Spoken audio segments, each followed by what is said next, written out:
Bismillahirrahmanirrahim. Today the topic is Sir Thomas White. जिस तरह white colour हम white कहते हैं, इस तरह आपने इसको वाइट प्रोनाउंस करना है. He was the poet of England. He was the poet of England. Sir Thomas White. 16th century है ये. 16th century. You will make concentration what I am doing dialogue. मेरी बातों पर आपने गौर करना है और आपकी बुक पर जहाँ खाली जगह है, इस खाली जगह पर आपको कोई बात अच्छी लगे, कोई बात समझ में आए, यहाँ लिख देंगे बुक के ऊपर, रजिस्टर के ऊपर नहीं. ओके.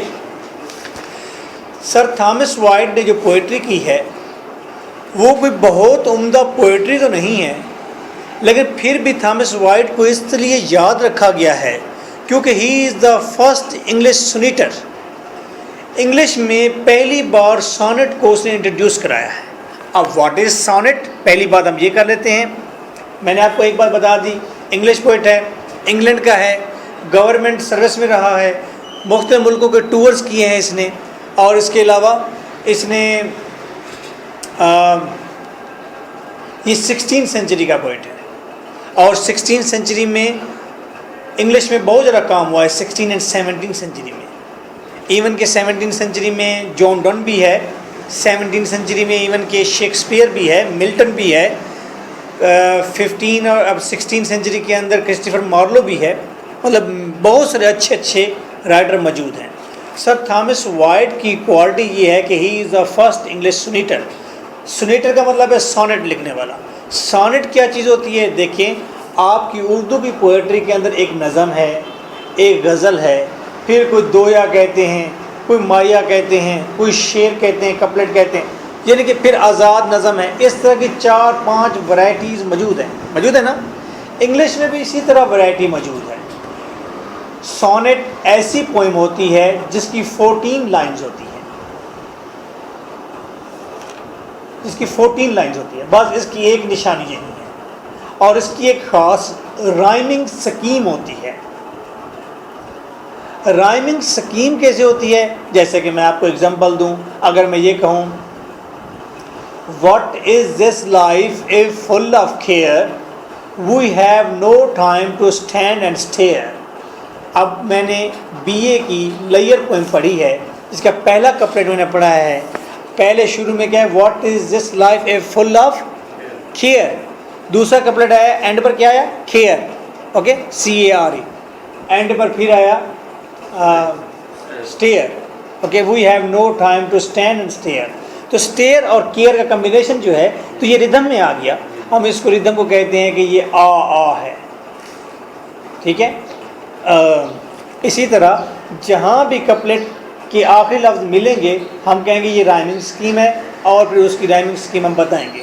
कैसे बताएंगे वो मैं पोइम पढ़कर आपको बताऊंगा. राइमिंग स्कीम क्या होती है, कैसे पोइम से आप अंडरस्टैंड करेंगे. अच्छा, अब मैंने ये कहा है कि सोनेट जो है उसकी 2 क्वालिटीज़ बताई हैं. एक राइमिंग स्कीम उसके अंदर होती है और एक 14 लाइन्स में होता है. अच्छा, उसके अंदर मोस्टली जो सब्जेक्ट लिया जाता है वो सैड सब्जेक्ट होते हैं. जैसे कि मशहूर सोनेट है जॉन कीट्स का ला बेले डैम सैंस मर्सी. एक बड़ा मशहूर सोनेट है इसका, la belle dame sans merci. Sonnet Shakespeare ने भी लिखे हैं. ये सोनेट क्या इंग्लिश में पहले से मौजूद थे और वाइट ने लिखने शुरू किए हैं? क्या वाइट ने ये सोनेट इन्वेंट किए हैं? क्या उसने 14 लाइन्स की कोई पोइम इन्वेंट की थी? क्या नहीं. उस वक्त जैसे आज के दौर के अंदर किसी ने इन्वेंट कर दी नज़म, फिर किसी ने इन्वेंट कर दी आज़ाद नज़म. आपको आज़ाद नज़म का पता है? जो गज़ल जो होती है उसके कपलेट आपस में मिलते जुलते होते हैं. मैंने जब लिखना सीखा था, पहले तेरा नाम लिखा था. इस तरह चलती आती है. ठीक है. माना कि तेरे दिल में कोई और मकी है, तू फिर भी मेरा गम है, अकीदा है, यकीन है. मैं जब्र के सजदों से कहीं टूट ना जाऊं, ऐ पत्थर के खुदाओं मेरी शीशे की जबी हैं. आईने तुझको तेरी खबर दे ना सकेंगे, आ देख मेरी आँख से तू कितना हंसी है. ओके, अब अपने जबी हैं, हंसी हैं. ठीक है, अकीदा है, यकीन है. तो ये जो आपस में मिलते जुलते आ रहे हैं दोनों, तो ये गज़ल का पैटर्न है। नज़म क्या होती है, नज़म जो होती है उसके अंदर भी ऐसे रिदम मिलता है, राइमिंग स्कीम होती है, कपलेट की एंड जो है आपस में मिलते जुलते होते हैं। लेकिन जो आज़ाद नज़म होती है उसकी ट्यून थोड़ी डिफरेंट होती है, उसके अंदर एंड वाले जो लफ्ज़ हैं वो मिलते जुलते नहीं होते। जैसा कि इस वक्त जो आज़ाद नज़म लिखने में एक्सपर्ट बैठा हुआ है वो अमजद इस्लाम अमजद है, दौर हाज़िर में वो बड़ी अच्छी आज़ाद नज़म लिखता है। आज़ाद नज़म के अंदर कपलेट आपस में एंड पर मिल नहीं रहे होते। आपको ये बात बिल्कुल समझ नहीं आ रही होगी। आ गई है सर? वो हम वज़न और हम काफ़िया वो जो हम हाँ बचपन में उर्दू में पढ़ते हो, हाँ वो आप बता रहे हैं। ओह दैट्स वेरी राइट, बिल्कुल ठीक हो गया। चलो जी, तो आज़ाद नज़म जिस तरह आ गए, अब इसी तरह सोनेट आ गया। अब उसे सोनेट किसी ने, अब आज़ाद नज़म यहाँ पाकिस्तान ने इन्वेंट की थी, भाई ये नज़म को इस तरह लिख देंगे ये आज़ाद नज़म हो जाएगी, तो उसने इन्वेंट कर दी। कहाँ से उसने इन्वेंट करी? खुद इन्वेंट की? नहीं, खुद नहीं की। उसने इंग्लिश राइटर पढ़े जो इस तरह आज़ाद लिखते थे। जॉन अशबेरी पढ़ लिया उसने, जॉन अशबेरी में अज़रा पाउंड पढ़ लिया उसने कहा भाई अज़रा पाउंड आज़ाद नज़म का सबसे बड़ा मतलब इन्वेंटर है, वो बानी है। तो उसने पढ़ा, तो उसने उर्दू में उसे वैसे लिखने की कोशिश कर दी, तो वो रविश चल गई। सेम लाइक वाइट ने सोनेट खुद क्रिएट नहीं किए थे। जब उसने जर्मनी में विजिट किया था तो जर्मनी में उसकी मुलाकात हुई थी, या उसकी ने वहाँ पर उसे पढ़ने का मौका मिला एक राइटर को जिसका नाम था Petrarch. What is Petrarch? He was a great writer, उस दौर का बहुत बड़ा राइटर था। पेट्रारेक उस वक्त सोनेट लिखता था जर्मन लैंग्वेज में।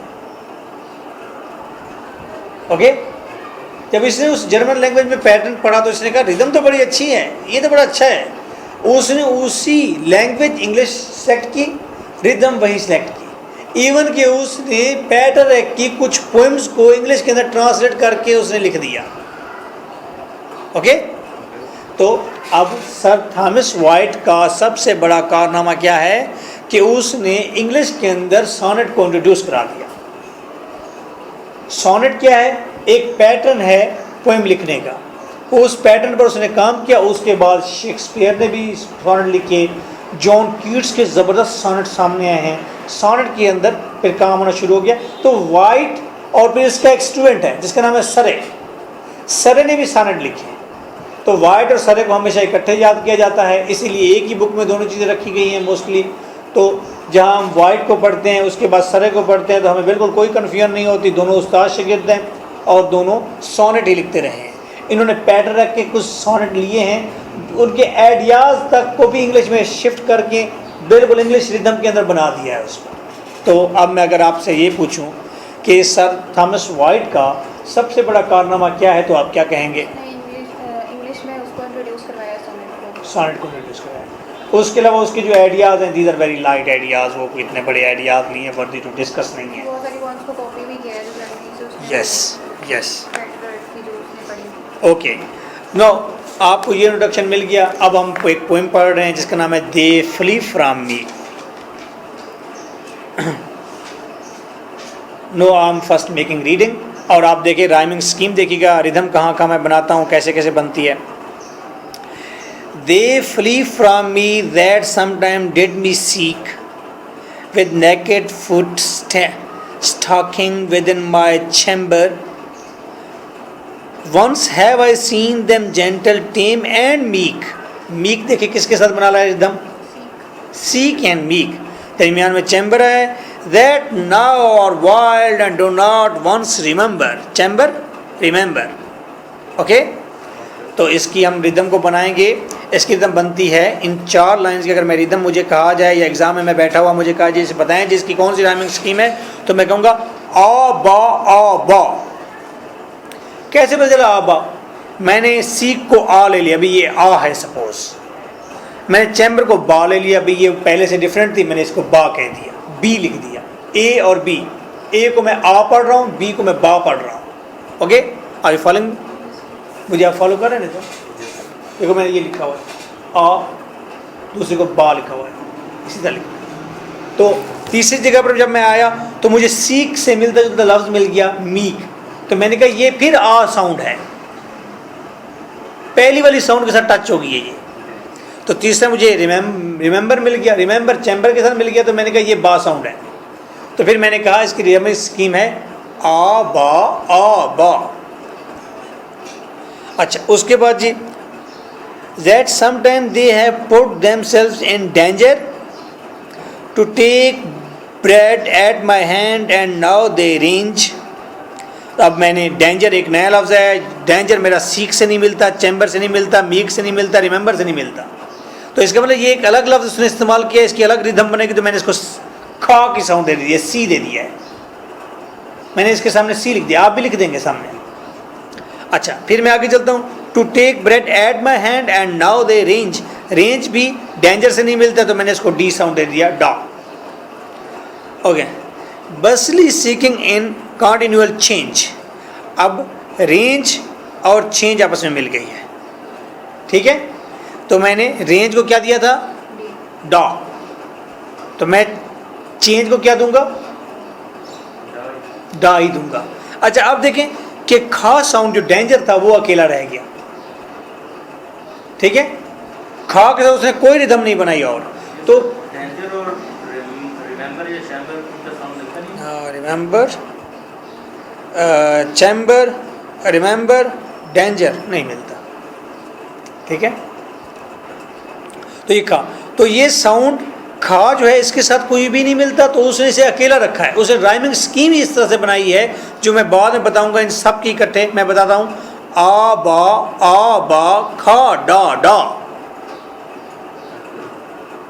मुस्तफ़ाइलन मुस्तफ़ाइलन मुस्तफ़ाइलन, फालन फालन फालन फालन, हैं, fallen fallen fallen fallen, fallen fallen fallen fallen. मैंने जब लिखना सीखा था, फेलन फेलन फेलन फेलन। मैंने जब लिखना सीखा था, पहले तेरा नाम लिखा था। Okay, that's the rhythm. आ बा खा डा डा। ओके, क्या प्रैक्टिकल टीचर हूँ यार।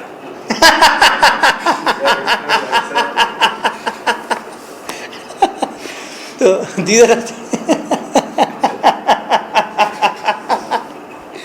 ओके जी, तो राइमिंग स्कीम का पता चल गया बेटा, ठीक है। बस इसमें सबसे बड़ा काम यही है, ठीक है, कि आपको राइमिंग स्कीम का पता चल जाए कैसे होती है, और इस राइमिंग स्कीम को हासिल करके कल आप खुद भी पोइम जनरेट कर सकते हैं भाई इंग्लिश में पोइम कैसे लिखी जाती है। ओके, तो ये सोनेट है जिसकी आपको बताया गया है कि इसकी rhyming scheme, thanked be fortune it has been otherwise 20 times better but once special. और फिर ये नया स्टेंजा शुरू हुआ है, तो इस स्टेंजे में फिर आपने ई से नहीं जाना आगे, फिर आ से शुरू होना है नए स्टेंजे पर। फिर ये बनेगा अदरवाइज आ स्पेशल बा, in thin array after a pleasant guise or otherwise a sound। when her loose gown did from her shoulders fall देखिए किसके साथ, स्पेशल नहीं, fall उसके साथ नहीं है।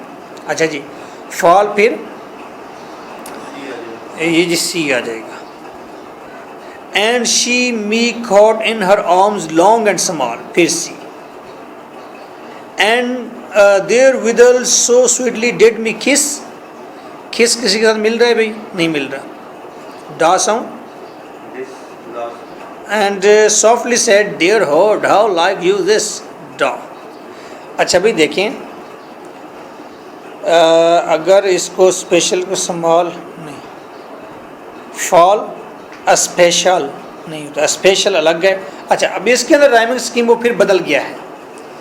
पहली राइमिंग स्कीम उसने बनाई है पहले स्टेंजे की, आ बा खा डा डा। दूसरी राइमिंग स्कीम उसने बनाई है आ बा खा डा डा, ठीक है। हाँ, सही है, बदल दिया जी जी। इसमें सर ये लास्ट पे जो 3 लेटर्स होते हैं उनका ये ज़्यादातर तो अभी तक कॉम्बिनेशन बन रहा है। मैं समझा नहीं आपकी बात, 3 लेटर कौन से? मिसाल के तौर पे जैसे ये पीछे हमने पढ़ा है, चैम्बर है जी, डेंजर है जी, और रिमेंबर है। हाँ, इसके जो आखिरी 3 लेटर्स हैं, GER BER आपने चैम्बर का भी किया, जी जी। इसकी मतलब आवाज़ ज़्यादा मैच कर रही है। अच्छा, मुझे वो आपका वही पुरानी बात कर रहे हैं कि उसके साथ वो क्या। अच्छा देखिए, इसमें ना एक चीज़ होती है, क्योंकि मैं खुद पोइट हूँ, मुझे थोड़ा सा पता है।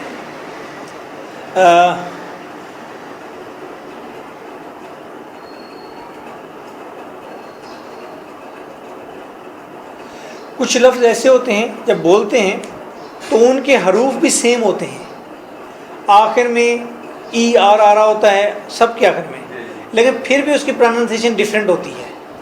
उर्दू में भी ऐसे प्रॉब्लम हमें होते हैं एज अ पोइट। जब हम लिख रहे होते हैं, मैंने कोई बना दिया, मुझे अब लाइन जहन में नहीं आ रही, वो थी आँखें अब तो नम बहुत हैं, आओ कि अब गम बहुत हैं। तो उसमें था, पता नहीं आज क्या है, तो आजकल हम तुम बहुत हैं, ठीक है। तो नम और तुम, उस्ताद ने गलती निकाल दी। उस्ताद ने कहा भाई ये नम नून मीम नम है, ते मीम तुम है, तुमने रिदम तो बना दी है, लेकिन ये तुम की प्रोनाउंसिएशन उससे मिलती नहीं है। नम गम वो ठीक है, तुम नहीं मिलता। हालांकि लफ्ज़ सेम थे तकरीबन, मैंने कहा बड़ा मिल गया, फिट हो गया, लेकिन उस्ताद ने गलती निकाल दी। उसने कहा जी ये तुम नहीं मिल रहा आपका, इसको निकालना, इसकी जगह पर कोई और चीज़ डालो, ठीक है। फिर मैंने वो लिखा था, जिस्म है एक उजड़ी नाव, जिस्म है एक उजड़ी नाव, तूफ़ान ताज़ा दम बहुत है, ठीक है। जो ये अच्छा, हमारी ये पोएट्री में अगर आप अपने राइमिंग स्कीम देख रहे हैं एंड पर, इसमें एक और चीज़ भी होती है, उसे हम कहते हैं स्ट्रेस अनस्ट्रेस की रिदम। स्ट्रेस अनस्ट्रेस, लफ्ज़ों के ऊपर स्ट्रेस और अनस्ट्रेस, ये कोई भी कपड़ा इस तरह वेव बनती है उसकी, ठीक है। आँखें अब तो नम बहुत हैं, आओ के अब गम बहुत है, स्ट्रेस अनस्ट्रेस देखिए, ठीक है। जिस्म है एक उजड़ी नाव, तूफ़ान ताज़ा दम बहुत है, ठीक है। ये रिदम है इसकी, मुस्तफ़ाइल मुस्तफ़ाइल मुस्तफ़ाइल। जी जनाब, ऐसे नहीं है, पोएट्री हो जाती है। आइए देखिए, it was no dream for I lay broad awaking, फिर तीसरा स्टेंजा अवेकिंग पर, but all is turn now through my gentleness बा sound and to a bitter fashion of forsaking awaking a sound, and I have leave to go off for goodness, gentleness, goodness, फिर ये बा sound आ गया, and she also to use a newfangledness, अच्छा ये बा sound ही है, goodness न्यूफैंगलनेस, फैंगलनेस नहीं जी मिलता नहीं है, खा साउंड दें। अच्छा, but since that I unkindly so am served, how like uses what has she now deserved, ये डा डा साउंड है। देखो दूसरे स्टेंजे के अंदर थोड़ी सी राइमिंग स्कीम उसने तब्दील की, तीसरे स्टेंजे में फिर राइमिंग स्कीम पहले स्टेंजे वाली लेकर आया है, ठीक है। पहले स्टेंजे में भी था आ बा खा डा डा, इस तीसरे में भी यही आया है।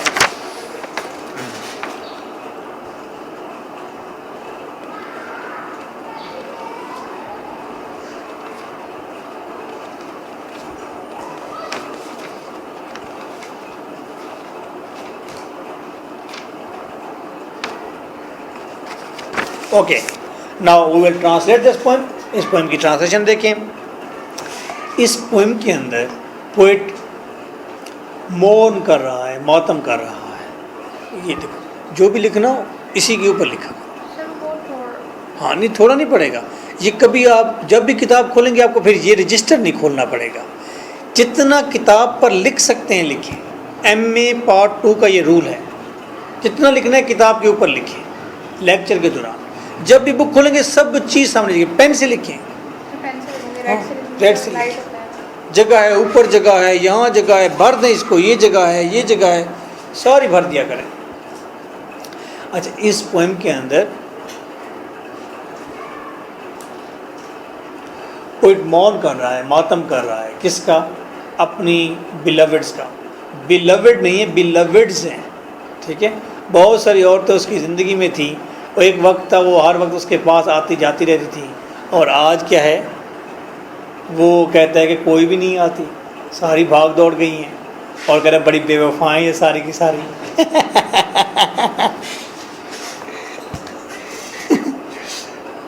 They flee from me that sometime did me seek। अच्छा एक चीज़ याद रखें, पैटरैक जो सॉनेट्स थे या पैटरैक जो आइडियाज़ थे, पैटरैक आइडियाज़ ही उन दिनों के बड़े मेजर आइडियाज़ थे। आपने जॉन डन पढ़ा है तो आपको एक बात सामने शायद आई हो, वो ये कि जॉन डन वो पोएट था जिसने पैटरैक आइडियाज़ से कंट्रास्ट किया था, उसे पैटरैक को निगलेक्ट किया था, रिजेक्ट किया था, और उसने नए आइडियाज़ पैदा किए थे।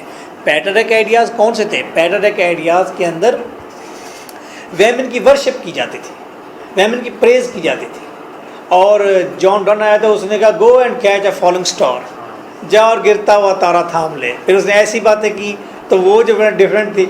शेक्सपियर आया, शेक्सपियर ने क्या कहा, उसने कहा फ्राइल्टी दाई नेम इज़ वेमेन, कमज़ोरी तुम्हारा नाम औरत है। और शेक्सपियर है, शेक्सपियर को जितना आप समझने की कोशिश करेंगे उतना ही खुलता जाता है। This is a person who surprised me a lot. ये ऐसा आदमी जिसने मुझे सरप्राइज़ किया। When I was in matric I want to know who is Shakespeare, Shakespeare कहता क्या है। वो एक खोसा था, उसका नाम पता नहीं अनसर खोसा था कि क्या खोसा था, वो मेरी शराबी था। वो तो उस दाढ़ी थी छोटी छोटी, वो शराब पीता और आँखें उसकी सुर्ख होती, और वो मेरी गली के कॉर्नर पर आकर ठहरता।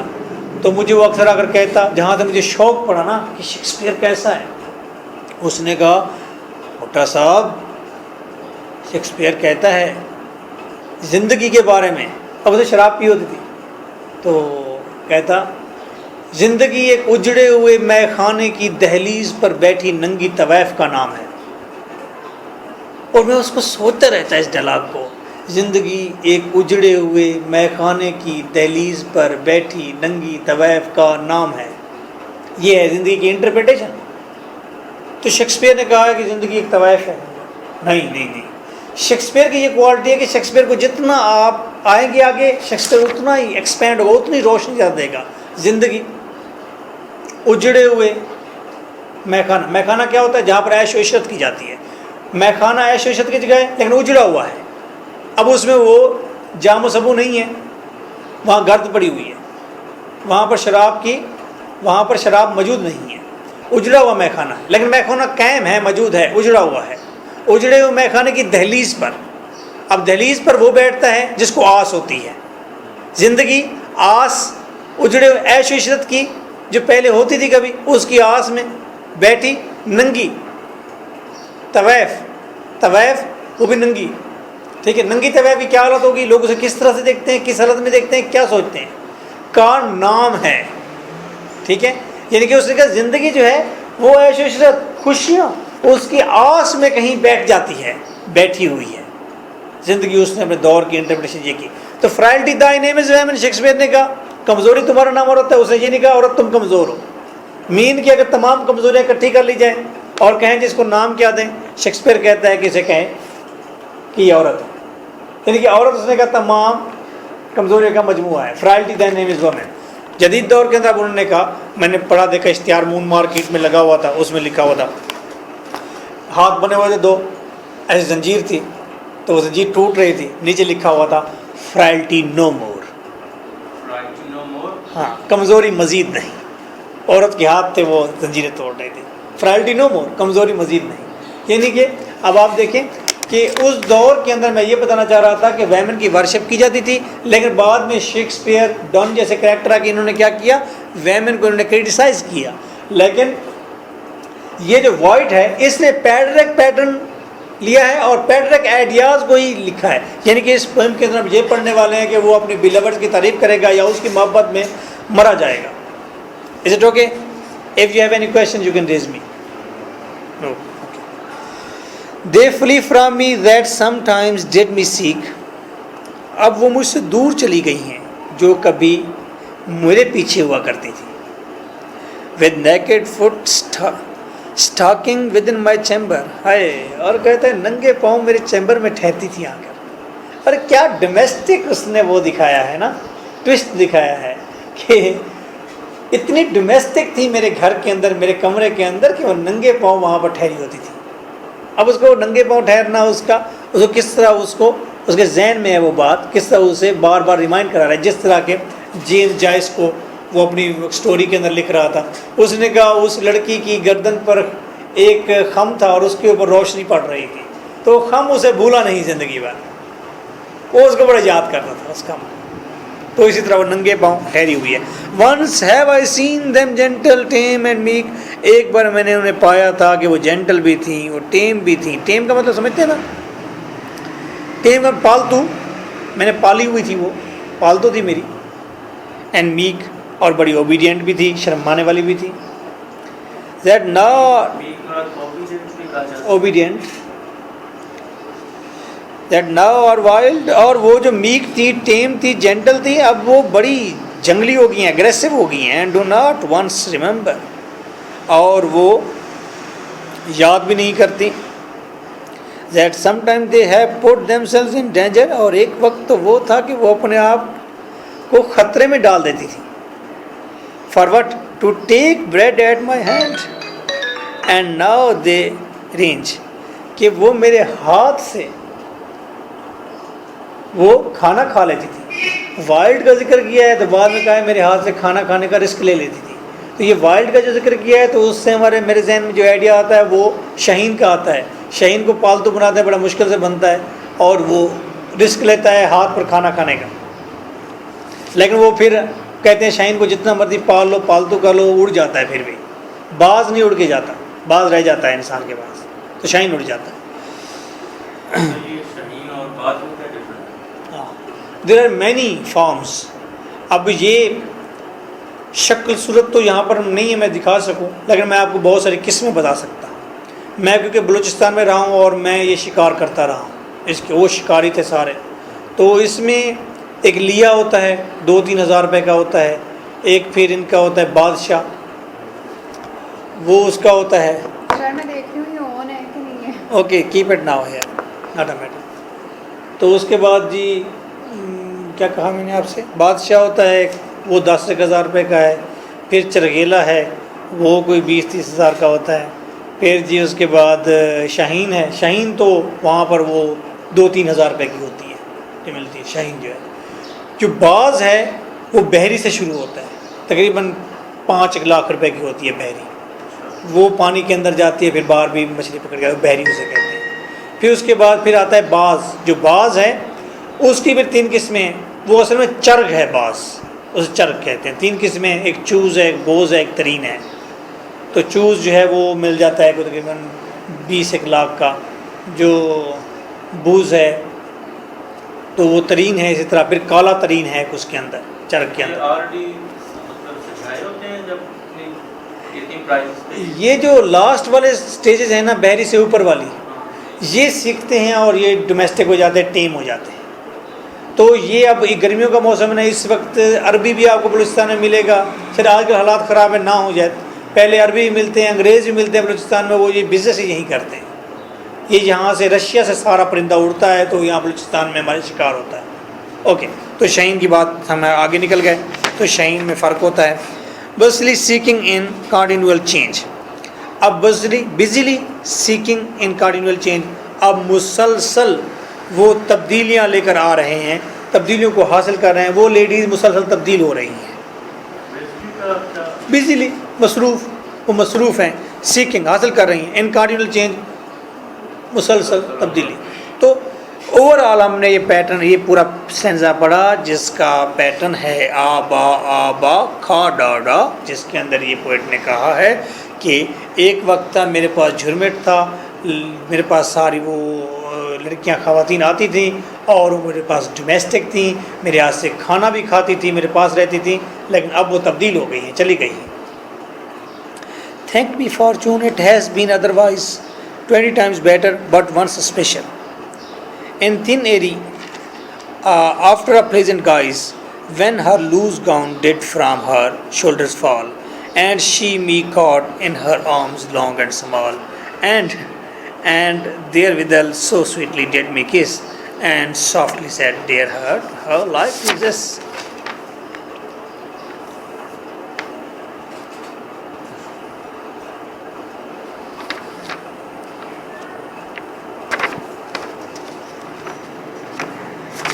अच्छा जी, अब वो कहते हैं कि पहले का जो दौर था वो बहुत बेहतर था, 20 टाइम्स बेहतर था। अब लक तब्दील हो गया है, फार्चून तब्दील हो गई है।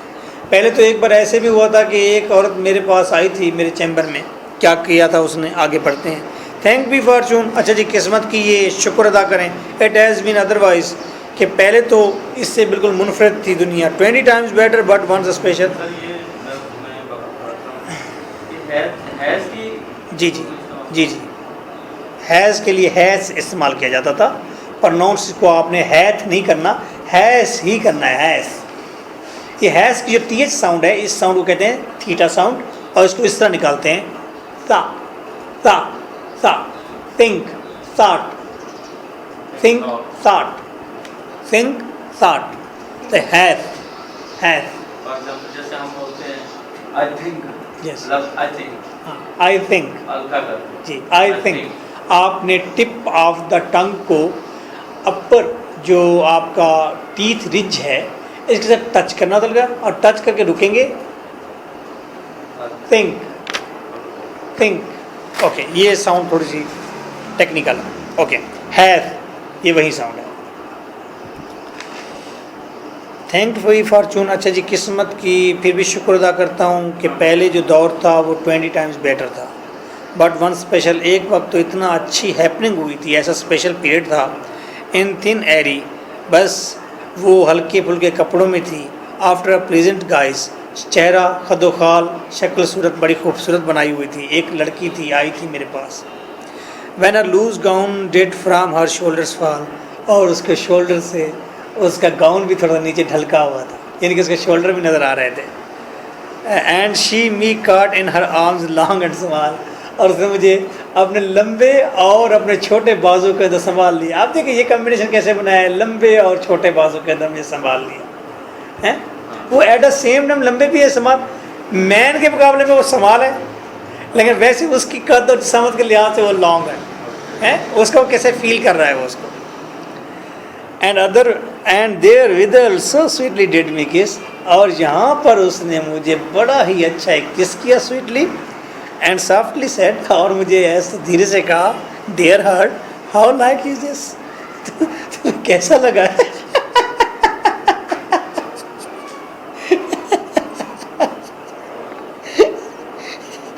यार क्या कहती थी, याद कर रहा है ना, कहते मुझे किस किया, फिर मुझे मुझे पूछा भी है तो मेरा किस का कैसा लगा है? दीज आर पर्सनल थिंग्स जो उसने डिस्क्राइब कर दी है। It was no dream for I lay broad awaking, हाँ ड्रीम नहीं था, ख्वाब नहीं था, मैं जाग रहा था, but all is turn now, लेकिन अब हर चीज़ बदल गई है। थ्रू माई जेंटलनेस, मेरी जेंटल, मेरी शराफत की वजह से, मैं बहुत जेंटल हूँ, अच्छा आदमी हूँ, इसलिए कि साहब चले गए यहाँ से, मैंने किसी को जागना आ नहीं आता, into bitter fashion of forsaking, क्योंकि अब फैशन बदल गया है, फैशन बिटर हो गया है, बड़ा तल्ख किस्म का फैशन दौर आ गया, and I have leave to go of her goodness, और मैंने उसको उसके भले के लिए छोड़ दिया है, चल भाई जा तुम तो खुश रहे, ठीक है। And she also to use newfangleness, fangleness newfangleness, नए नए फैशन अपना लिए, नॉवेल्टी, और उसने भी नया नए फैशन अपना लिए। But since that I unkindly so am served, लेकिन उस वक्त के बाद मुझे बहुत ही बुरे तरीके से ट्रीट किया जा रहा है, अनकाइंड तरीके से। How like uses, what has she now deserve, आपको ये बात कैसी लगी है? अच्छा तो वो क्या डिज़र्व करती है? क्या वो उसको मैं पकड़ लेता, वापस लाता, या उसको मैं अच्छा कहूँ या मैं उसे बुरा कहूँ, मैं क्या कहूँ? आप ही बताइए कि वो क्या डिज़र्व करती थी। मैं उसे छोड़ देता अच्छा था, छोड़ा है मैंने अच्छा था, पकड़ लेता उसे अच्छा था, उस पर जुल्म करता अच्छा था, या उसने मेरे से बेवफाई की है, आपको कैसा लगा है?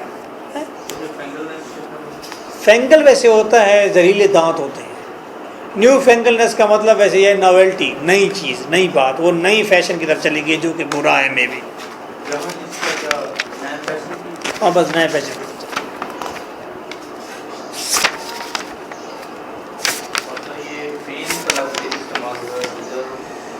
डिजर्विंग अपना यूथ छोड़ना सबसे ज़्यादा डिज़र्व का मतलब है क्या, हम कहते हैं यार क्या डिज़र्व करता है, या मैं डिज़र्व करता हूँ, लायक हूँ, इस काबिल हूँ।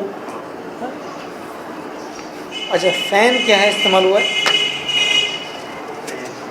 लास्ट टाइम फ़ैन तो नहीं है यहाँ पर। सर लास्ट लाइन में I would fain now what she had deserved. How like you this, अच्छा, since I unkindly so I am sir, where is this?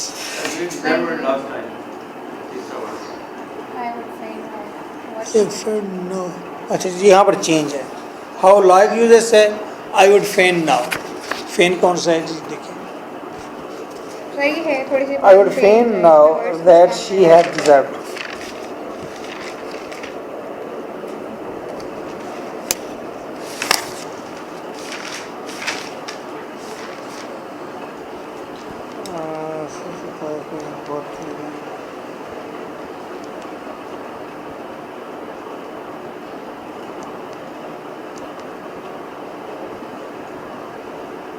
I would fain now, बस मैं अब ये समझता हूँ, बस मैं ये समझता हूँ कि वो क्या ये डिज़र्व करती थी ये सब कुछ, कि नहीं, क्या वो मेरी मोहब्बत डिज़र्व करती थी कि नहीं करती थी। अच्छा, ये भी थोड़ा सा डिफरेंस आ जाता है, क्योंकि आप 16th सेंचुरी की पढ़ रहे होते हैं चीज़ें, तो वो ये कॉपी टू कॉपी आए होते हैं, तो टेक्स्ट में थोड़ा सा डिफरेंस भी होता है, तो ये एग्ज़ाम में भी प्रॉब्लम आ जाएगा। आपने पढ़ा कुछ और होगा, वहाँ पर 2-3 वर्ड तब्दील हो जाते हैं, उसने कहीं और से टेक्स्ट ली होगी, जैसे इस बुक में मैंने कहीं, ये किसी और से टेक्स्ट है, मैंने कहीं और से टेक्स्ट लिए किसी और सोर्स से, तो एक लाइन, तो आपने वहाँ पर आइडिया बना लेता हूँ, एज्यूम बना लेना होता है। जो मॉडर्न क्रिटिसिज्म है, कीप इन योर माइंड, वो ये है कि रीडर को क्या समझ आया है, रीडर क्या फील कर रहा है। रीडर, अगर आपने ये पोइम पढ़ी, आपने कोई क्रिटिसिज्म नहीं पढ़ा, किसी टीचर से नहीं पढ़ा, आपने पोइम पढ़ी है, but your senses are well, आपके सेंसेस ठीक है, आपने उसको पढ़ा, आप लिटरेचर को जानते भी हैं, आपने उसे पढ़ा, उसके बाद आप कहा कि इसके अंदर पोइट जो है वो अपनी बिलवेड को वापस लाना चाहता है, बिलवेड को याद कर रहा है, और वो उसकी एक ही बिलवेड थी, बहुत अच्छी थी, वो ये बातें कर रहा है, तो it's mean that your senses are perceiving the same thing, आपके सेंसेस ये परसीव कर रहे हैं। अगर पोइट का ये आइडिया नहीं भी था माइंड में, आपने ये हासिल किया है, तो इट्स ओके। तो ये बात मैंने इसलिए कर रहा हूँ कि जब आप एग्ज़ाम में बैठे हुए कोई भी पोएम को क्रिटिसाइज़ कर रहे होते हैं, या कोई भी स्टेंजा आप रेफरेंस कंटेक्स्ट लिख रहे होते हैं, जो फिर उस वक्त आपके माइंड में आ रहा हो कि इसके अंदर ये कहा जा रहा होगा, तो फिर आप फिर कॉन्फिडेंट रहें और उसे लिख दें वहीं पर, वैसा ही। ये मॉडर्न क्रिटिसिज्म का तरीका है कि reader is the supreme, reader जो है, क्रिटिक जो है वो सुप्रीम है, ना कि राइटर। अच्छा जी, ये पोएम है, इज इट पॉसिबल।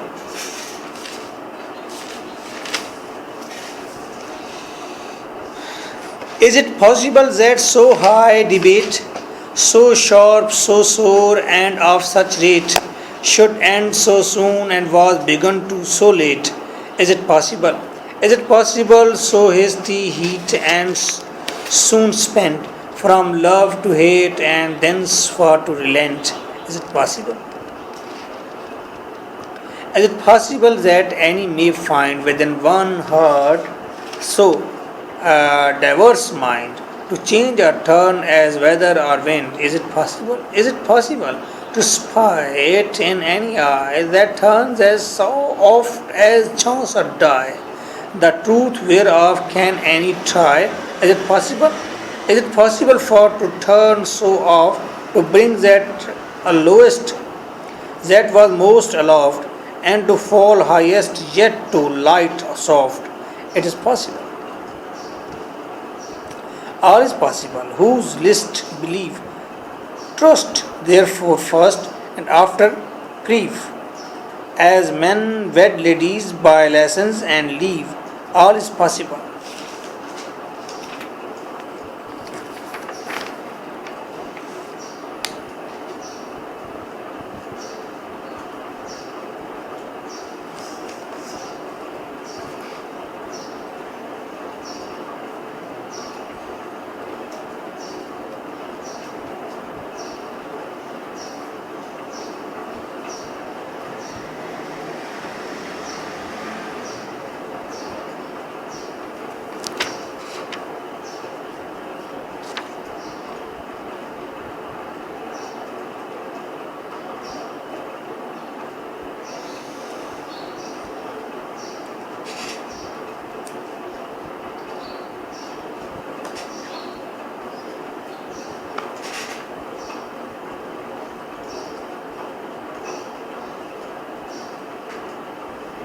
ओके, महबूबा छोड़कर चली गई है और जवान परेशान है और कहता है ये मुमकिन हो सकता है कि मुझे छोड़ के चली जाए, हैं? अब बातें देखें उसकी, इज इट पॉसिबल, ऐसा भी मुमकिन है। दैट सो हाई डिबेट, इतनी आला डिबेट के मालिक, इतने बड़े इंटेंशन रखने वाली, गुफ्तगू करने वाली, सो शार्प, इतनी तेज, सो सुअर, और इतनी सख्त भी, एंड ऑफ सच रेट, और इतनी आला दर्जे की वो खातून, शुड एंड सो सुन, इतने आला दर्जे की वो मोहब्बत। वो कह रहे मेरी मोहब्बत हाई डिबेट यानी कि हाई क्वालिटी की थी, आला दर्जे की मोहब्बत जो कि हाई डिबेट थी, आला दर्जे नहीं, हाई डिबेट का मतलब हाई क्वालिटी की लव था, सो शार्प लव था, सो सोअर, बहुत ही सख्त लव था, आला दर्जे का था, शुड एंड सो सो, वो इतनी जल्दी ख़त्म हो सकता है, and was begun so late, हाँ ठीक है वो शुरू बहुत देर में हुआ था, यानी कि मोहब्बत को होने में काफ़ी टाइम लगा था, लेकिन मोहब्बत ख़त्म हो गई ऐसे सेकंड के अंदर। इज़ इट पॉसिबल, क्या ये मुमकिन है? Is it possible so hasty heat, क्या ये मुमकिन है कि इतना ज़्यादा मतलब हमारी मोहब्बत की गर्मी, एंड सो सून स्पेंट, और वो मोहब्बत इतनी जल्दी कंज्यूम हो गई, ख़त्म हो गई, फ्राम लव टू हेट, और बदल गई मोहब्बत से नफ़रत में, and thence for to relent, और वो रिलैक्स हो गई, बिल्कुल उसने छोड़ दिया, रिलैक्स हो गई, वो मोहब्बत ने मुझे छोड़ दिया, यानी कि मेरी बिलवेड ने मुझे छोड़ दिया। Is it possible, is it possible that any may find with in one heart so deserve mind, क्या कोई देख सकता है किसी के दिल के अंदर ऐसे ख्यालात हों, माइंड का मतलब ख्यालात हों दिल के अंदर, कैसे? टू चेंज और टर्न एज वेदर और विंड, कि वो ख्यालात ऐसे मौसम की तरह बदल जाते हैं। Is it possible, is possible to spy it in any eye, क्या ये मुमकिन है कि किसी आँख के अंदर, that turns as oft as chance और डाई, कोई शख्स बता सकता है जिसकी स्पाई यानी कि कीन ऑब्जर्वेशन हो, गहरी ऑब्जर्वेशन हो, कि मोहब्बत इस तरह एकदम ख़त्म हो सकती है, the truth thereof can any try, और मोहब्बत इस तरह मर सकती है, मुझे कोई सच बता दे जिसने एक्सपीरियंस किया हुआ हो कि मोहब्बत इतनी जल्दी ख़त्म हो सकती है। Is it possible, is it possible for to turn so oft to bring that lowest that was most aloft, वो चीज़ जो बहुत अलॉफ्ट आला दर्जे की हो, बिल्कुल लोएस्ट हो जाए, and to fall highest yet to light soft, और वो एंड टू फॉल हाईएस्ट, और जो हाईएस्ट मोहब्बत हो, येट टू लाइट सॉफ्ट, और बिल्कुल ही सॉफ्ट हो जाए, धीरी हो जाए, all is possible.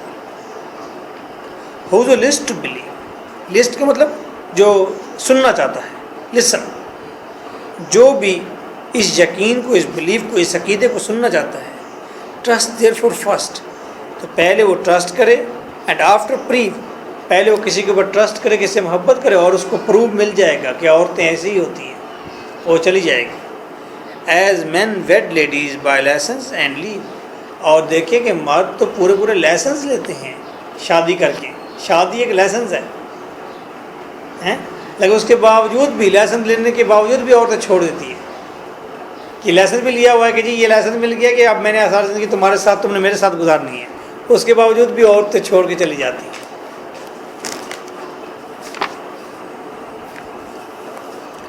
George Bernard Shaw, ये लव जो लास्ट स्टैंजा की जो तीसरी लाइन है, एंड आफ्टर प्रीव, प्रीव का मतलब प्रूव, साबित,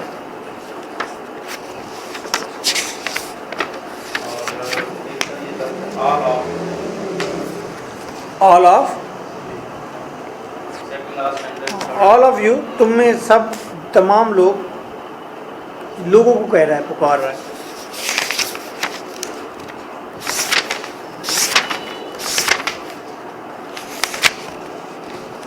अच्छा जी, ये पोएम है फॉरगेट नॉट येट।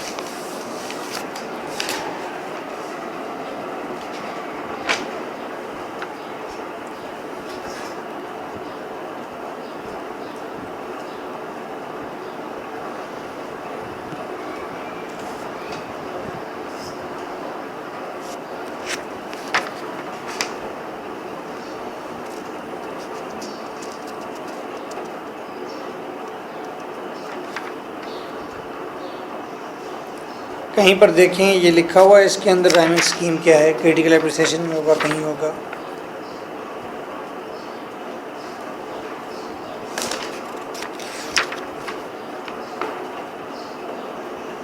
कहीं पर इस पोएम की क्रिटिकल एप्रिसिएशन में रेफरेंस कंटेक्स्ट में सर कितने देर तक मुझे लेने हैं? आफ्टर 1 आवर, सर 1 घंटे बाद? हेलो, मैं पढ़ रही हूँ क्लास 7 o'clock। 7 उधर ही हूँ अकेडमी में, 7 बजे मुझे छुट्टी है। 7 बजे। इस दिन देखें कहीं पर राइमिंग स्कीम लिखी हुई। सर 7 बजे अंधेरा अंधेरा हो जाएगा, तब तक मुझे कोई भी नहीं लेना। क्यों नहीं आएगा, वो तो मर्द है जो लेने आना है जिसने। सर एक भाई तो मेरा गया, सर एक भाई तो मेरा गया, चला गया ना अकेडमी, दूसरे भाई ने मुझे लेने आना है, तो वो कहते फिर मैं 7 बजे नहीं लेने आऊँगा। डर लगता है अंधेरे में? ये सर मैंने नहीं, के आपको डर लगता है ना, वो सिर्फ 7 बजे वो आ नहीं सकता। नहीं सर, सर अभी आ सकते हैं, उससे बाद में नहीं आ सकते। सर एक तो पढ़ने चला गया है, दूसरे भाई ने लेने आना है।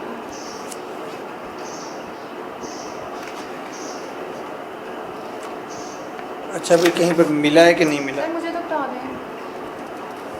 आ जाइए, आकर बैठे रहे यहीं पर, जब छुट्टी होगी चले जाएंगे साहब आपके, बस नहीं तो सर नहीं है, मैं खुद ही चली ठीक होगी। कहीं भी नहीं मिली।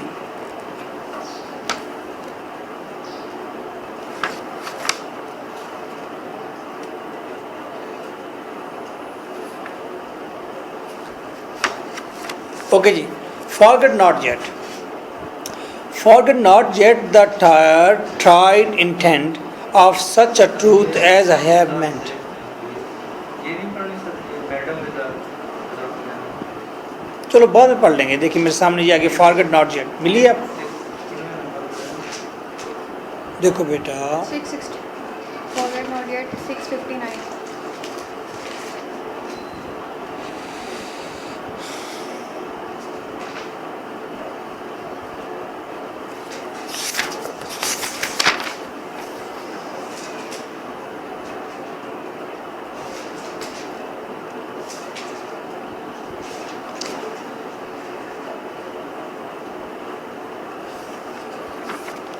ओके, forget not yet मिल गया।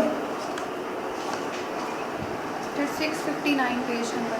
659। जी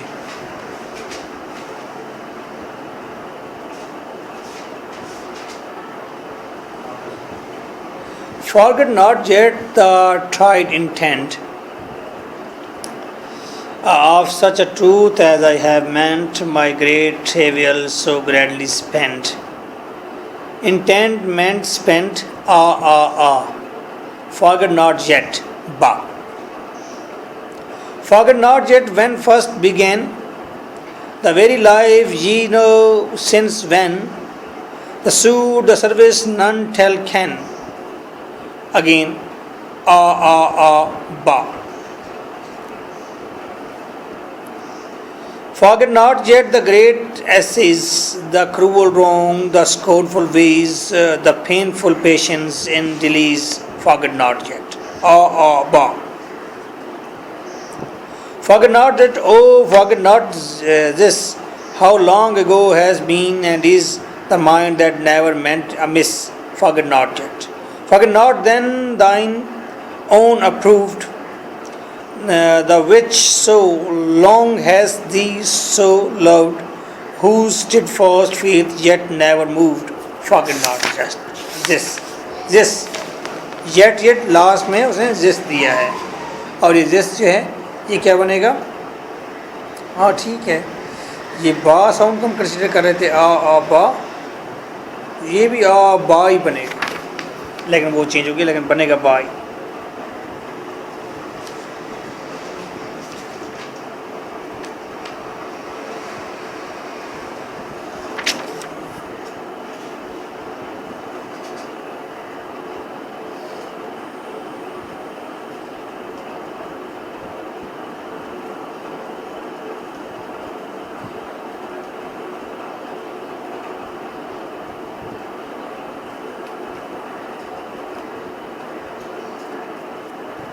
ओके, पोएट इसके अंदर एक ही बात कह रहा है कि अपने बिलावट को कि तुम मुझे भूल ना जाना। Forget not yet the tried intent, और मैं हूँ वो इंटेंट, वो ब्रेन हूँ, वो जहन हूँ, वो साउल हूँ जो एक्सपीरियंस्ड हूँ, जो आजमाया हुआ हूँ, तुम्हारी मोहब्बत में आजमाया हुआ हूँ। Of such a truth as I have meant, ये एक सच्चा मेरा जहन है, सच्ची मेरी इंटेंशन है और ये प्रूव्ड है। My great travel so gladly spent, और मैंने बड़ी बड़ी ट्रेवल आजमाइशें जो हैं बड़ी खुशी के साथ स्पेंड की, गुजारी है। फॉरगेट नॉट येट, मेरी इन तमाम तर चीज़ों को भूल ना जाना।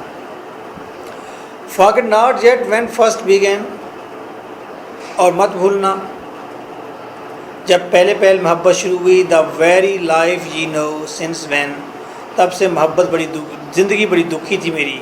The suit service none tell can, और फिर तुमसे मिलना और तुम्हारी खिदमात जो मैंने दी हैं सर अंजाम, इनको भूल ना जाना। Forget not yet the great assays, the cruel wrong, the scornful ways, the painful patience in delays, और फिर मेरी बेसब्री, यानी कि वो कहता है और वो ना भूलना वो तमाम तर लेटर ख़त और ना वो मजमून जो लिखे हमने, वो क्रूअल रॉन्ग, तुमने जो मुझसे बुरा किया था तो वो भी ना भूलना। स्कोनफुल वेज, और मुझे तुमने बहुत बुरे तरीके से जब ट्रीट किया वो भी मत भूलना। The painful patience and delays, और फिर तुम्हारे इंतज़ार में वो जो पेनफुल मेरी बेसब्री रही है वो भी ना भूलना। Forget not, oh forget not this, how long ago has been and is the mind that never meant amiss. इतने अरसे से मोहब्बत कर रहा हूँ तुमसे, मत भूलो कि मैं एक दिन भी तुम्हें भूला हूँ, एक लम्हा भी तुम्हें भूला हूँ, मैंने कभी भी नहीं भूला, तुम्हें मिस किया ये नहीं। Forget not then thine own approved, मत भूलो कि तुमने मुझे खुद ही अप्रूव किया है कि तुम बहुत अच्छे लवर हो। The which so long has the so loved, और मैं वही आदमी हूँ जिसे तुमने इतने अरसे से मोहब्बत की है। दी का मतलब तुमने, तुम्हारा, तुम। Who stayed first faith yet never moved, और हु स्टेड फॉर फेथ कि मैं एक ऐसा आदमी हूँ जिसका ईमान पुख्ता रहेगा हमेशा हमेशा। फॉरगेट नॉट दिस, मेरे इस ईमान को, मेरी इस मोहब्बत को भूलना नहीं।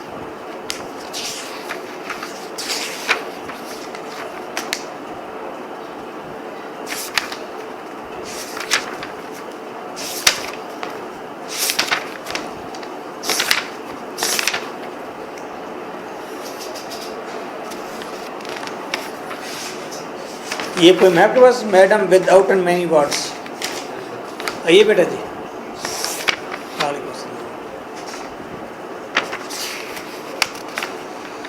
अच्छा जी, ये है जी लॉन्ग लव वाली आ गई पोएम, और कौन सी है जी, खत्म हो गई हैं, दो ही पोएम रह गई हैं।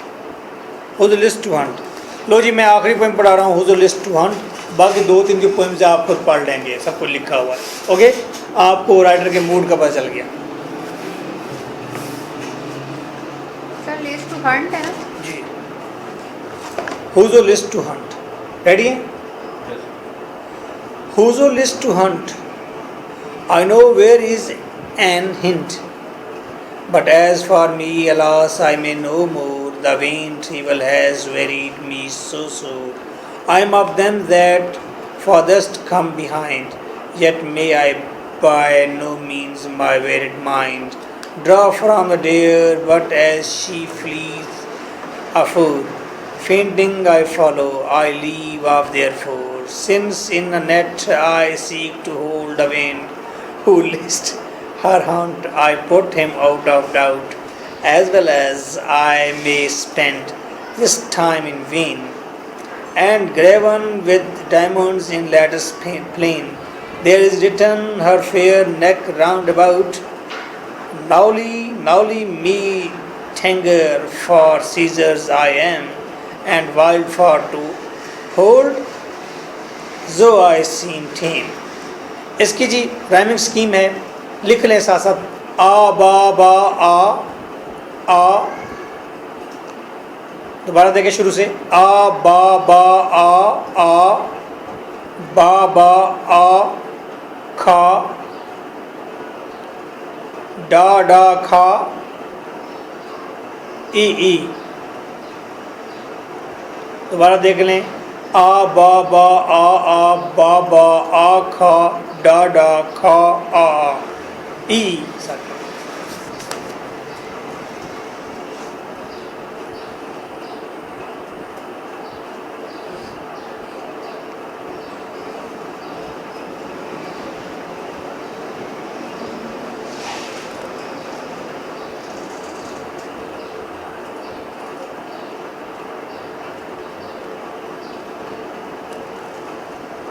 ओके जी, हुजो लिस्ट टू हंट, जो भी हंट करना चाहे, जो शिकार करना चाहे। राइटर ये कहता है कि मेरे पास एक बिलेवेड थी, मैं उसका शिकार कर रहा था, तो वो शिकार हुआ नहीं। अब जो उसका शिकार करना चाहता है तो मेरी वो एग्जाम्पल देख ले, मैं थक गया हूँ, मुझे शिकार हो नहीं पाया। कुछ बातें और भी मज़ेदार करता है, लेकिन वो उसके अंदर पोएम के अंदर देखते हैं, फिर पोएम का मज़ा नहीं रहेगा। Whoso list to hunt, वो जो शिकार करना चाहता है। बेटा ये लाइट ज़रा ऑन कर दो। Whoso list to hunt, जो शिकार करना चाहता है। यस, आ जाओ। I know where is an hind, मैं बता सकता हूँ कि हंट कहाँ है, शिकार कहाँ है, कैसा है। या but as for me alas, और जहाँ तक मेरा ताल्लुक़ है, I may no more the vain trivial has wearied me so sore. जहाँ तक मेरा ताल्लुक़ है, आई मे नो मोर, मैं मज़ीद ये नहीं हूँ, द वेन ट्रिवियल, मेरी सारी कोशिशें वेन गई, मेरी लेबर वेन गई। हैज़ वेरिड, मैं थक गया, मीन सो सोर, तलखी के साथ। सोर का मतलब होता है खट्टा, सोर का मतलब होता है बहुत बुरा। मैं बहुत बुरे तरीके से थक गया हूँ और मेरी सारी मेहनत ज़या गई है। I am of them that farthest come behind, I am of them that farthest come behind, और मैं वो हूँ जो अपने शिकार के मज़ीद पीछे गया था। मैं उनमें से, तमाम शिकारियों में से वो हूँ जो ज़्यादा तेज़ी के साथ पीछे गया था। Yet may I by no means my wearied mind. फादर्स का मतलब फर्दर।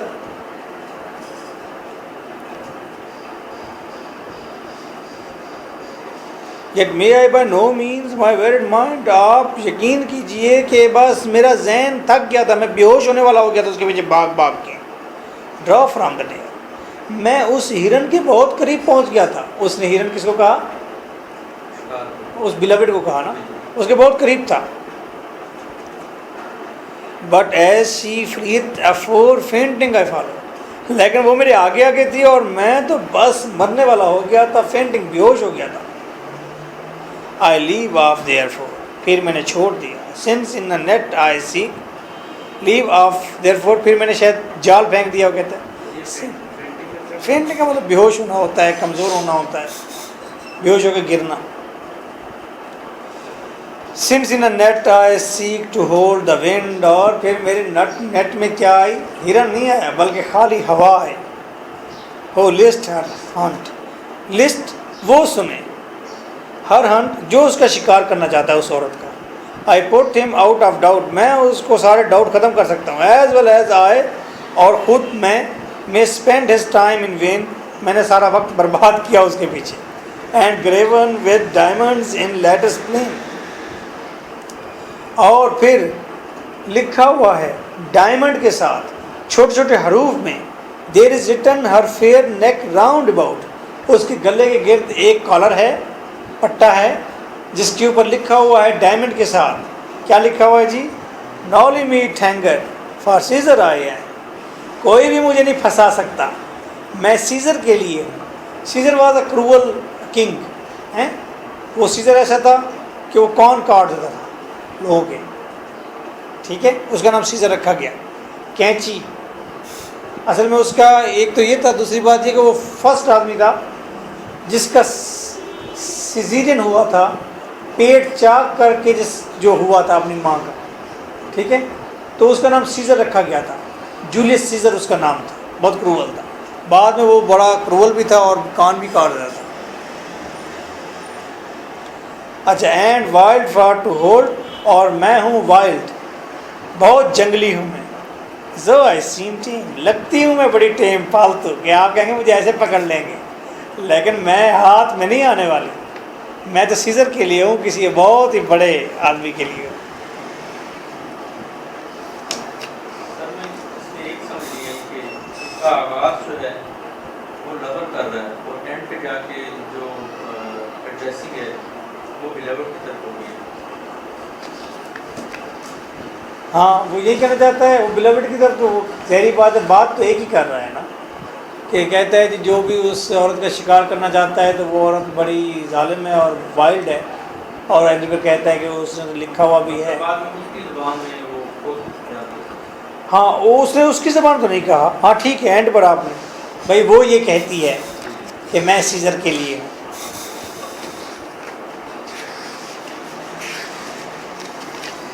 और लॉन्ग लव दैट हो रहा है जी, और क्या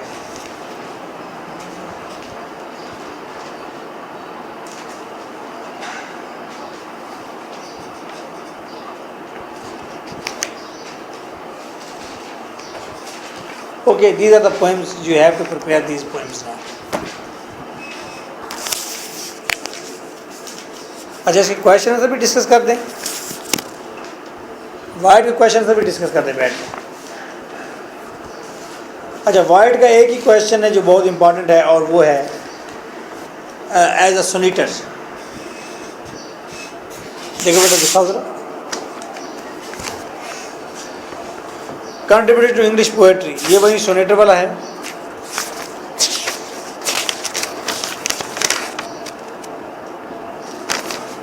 दूसरा क्वेश्चन है वाइड्स का एटीट्यूड टुवर्ड लव। तीसरा क्वेश्चन है major subject themes in Wyatt's poetry. चौथा क्वेश्चन है discuss the main features of the Wyatt's poetry and your answer reference. भाई आपने एक सवाल प्रिपेयर करना है and this question is Wyatt's contribution to English poetry. English poetry में इसका कंट्रीब्यूशन क्या है? सो हमने बताया सबसे अहम बात है सोनेटर है। अब सोनेटर होने के साथ साथ हम ये बात भी करेंगे किस तरह के पैटर्न थे, ये जब पैटर्न लेकर आया इंग्लिश के अंदर इसे तब्दीलियाँ भी की हैं उसके अंदर, इसे सेम भी रखा है वो पैटर्न, फिर बाद में फॉलो भी उसको किया गया है। आइडियाज़ उसने कैसे रखे हैं, वहाँ जर्मन आइडियाज़ को भी इसने आगे कन्वर्ट किया है इंग्लिश आइडियाज़ के अंदर, ये भी कंट्रीब्यूशन है इसका। तो सॉनेट बाद में बहुत बड़े बड़े सॉनेट लिखे गए हैं, बड़े बड़े सोनेटर्स हैं। बात एक ही है, उसको जितना मर्जी एक्सपेंड करेंगे। He was the first sonneteer in English. Okay, तो एक सवाल करना है, अगर दूसरा सवाल बन गया तो सवाल क्या बन सकता है, ये मतलब उसके थीम्स क्या हैं, लव के बारे में क्या एटीट्यूड है उसका और बिलवड के बारे में। अगर सोनेटर वाला क्वेश्चन कर लेते हैं, पोएम्स आप पढ़ लेते हैं, तो इट्स मीन दैट कि आप लिख सकते हैं कि जो जो उसके आइडियाज़ आप लिख देंगे। भाई वो वेमेन को वर्शिप करता है, वेमेन को याद करता है, वो बहुत सारे मल्टी वेमेन आदमी है। एट द सेम टाइम आप लिखेंगे कि वो बिलवड को कैसे ट्रीट करता है, उनको कैसे कहता है लोगों के, बस वही पोएम वाले आइडियाज़ सारे लिखते जाएंगे। यानी कि ये बात कहने का मतलब ये है, ये सोनेटर वाला क्वेश्चन तो आप तैयार कर लेंगे, ये वाला सोनेटर, लेकिन साथ आप बाकी जो 3-4 क्वेश्चन हैं उनको रीड ज़रूर करेंगे, उनको अंडरस्टैंड ज़रूर करेंगे कि बाकी क्वेश्चन में है क्या, बात क्या हो रही है। अब वो वहाँ पर एग्जामिनर चाहे वो कहे जी मैं आसान तरीन क्वेश्चन देता हूँ कि जी what are the views of Thomas Wyatt about love, वो कहेगा जिसने पोएम्स पढ़ी आराम से लिख देगा सारे आइडियाज़। तो आपने वो पढ़ा ही ना हो क्वेश्चन, पोएम्स ही ना पढ़ी हो, तो फिर आप सॉल्व नहीं कर पाएंगे, इतना ईजी क्वेश्चन छूट जाएगा। ज़्यादातर क्वेश्चन यहीं आता है, सोनेटर वाला आता है उसका, ठीक है। और अगर दूसरा ऑप्शन आएगा तो दूसरा वहीं कोई लव के ऊपर, तो आपने बाकी क्वेश्चन रीड करने हैं, ये वाला क्वेश्चन याद करना है। जो मैंने क्लिक की थी वहीं करनी है, कंप्लीट है। क्वेश्चन आंसर भी करने हैं साथ। नहीं मैं आपको बताता हूँ, आपका सरगोदा यूनिवर्सिटी है ना,